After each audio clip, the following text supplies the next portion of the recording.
Status da hukib numin karani asida len yaw na chukib nung na thawbal amasung kakching district ki tongan tongan mafam sing na thariba mana masing yaw na mahi marong kaya amang ata thoon khrei hiramasig matangda pawdam mama Manipur bu chinjakta mipan tangdaba lamdam ama ohenna bahonabada laumi sinmi singna achouba thodang lauri haibada haiman ba thogloi adubo ngachak yauna asigumba chana thaknaba mana masing mahi marong puthokliba laumi sinmi sing asida Jahi khudingi oina kum amage lakpa nongju nungsha na maram oiduna amang ata kaya thokpage awaba khudong chadaba kaya mayoknari ngasidagi nongmani gi mamangda len yauna chukhiba akanba nongna maram oiduna thawbal amasung kakching district ki tongan ba mafam singda laumi sinmi singna wana hona jaduna thajariba mana masing mahi marong kaya paksana amang ata thokhanki mana masing yauna mahi marong kaya amang ata thokhiba thodok aduga mari leinana Thawbal district ki Langathel walang pokpidagi laumi amana sel puraga ingkhol koiduna imung manung puba yauna angang singbu mahimasing tamhanaba honabanina asumna amang ata tholokpa asi wakhal yamna wai haibo wapam impact news da phongdorokli amaromda Kakching district ki wabagai laumi amana su handaki chahi asida income khara lakadra khalambani adubu numit kharni asida len yauna Takiba kan banong aduna maram oiduna mana masing mahi marong kaya amang ata thokhalle sangkhiba senpham hangatpa ngamgadra natraga ngamloidra haibagi chingnaba lei haina nungnangba phongdokladuna laingak amadi mari leinaba singna midyang changhaningbagi apamba wafam phongdorakli Thajariba pose mairene khongdrumne darbuzne torbone sebone thabine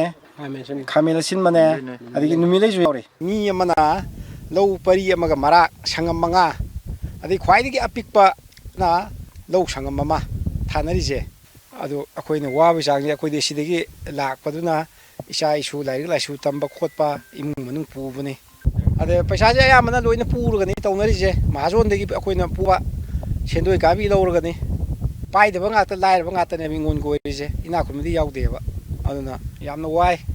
adu laingakta akoina pamidi koi mangi taklisingje na laaga yengbiraga mateng khara tadi panganingi paisa khara income khara lakpa yabagi asa kamu su thamjarambane adubu ngasi numinini mamangi len tagibasina maram oirakanda masi akhoi yam thina mangba sangi paisa hangkatpa ngamdabi mongda leibasida ningba yam kaini ai oi aduga loinana lamdamjigi akhoi ogai hol ogai kaira area de Kakching akhoi parengsi lena loina solamdana yamna khudongthiba mawongda je hujik lei len yauna chukhiba kan banong aduna amang ata thokhan khraba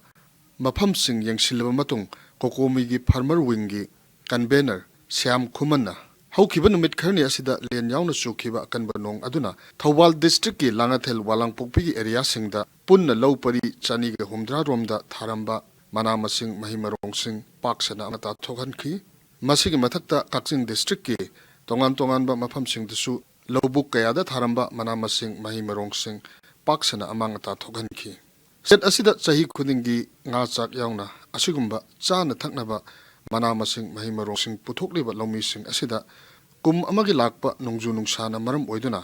amang ata thokpagi awaba khudong chadaba kaya mayoknari maram asina asigumba awaba khudong chadaba sing asi koknaba laingak amadi mari leinaba loisang sing gi maikaidagi policy ama semaningi haiba wafam yauna haukiba numit kharni asida len yauna chukhiba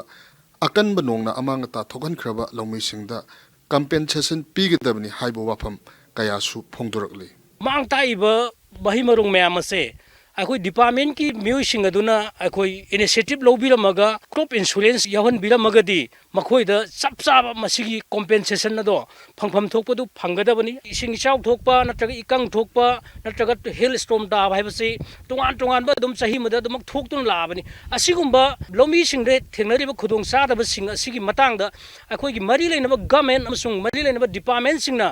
yamna clear oiba policy ma thambam mathau tai madu natraga di akoi ngahak ki yananaba piganu lomi singda athup matamda compensation asi transparent oina yohan biyo famsi kokomi farmer wing di side dagi thamjari state asibu chinjakta mipan tangdaba lamdam ama ohenna bhonabada amadi senmit lon gi phibam phagat hanabagi damak achoubu thodang lauriba awaba taraba lomi sing asigi damak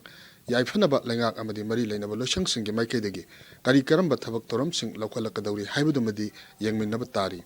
Impact News ki damak camera person Arambam Yohan Geloinana Paudam Jariba Git Mitei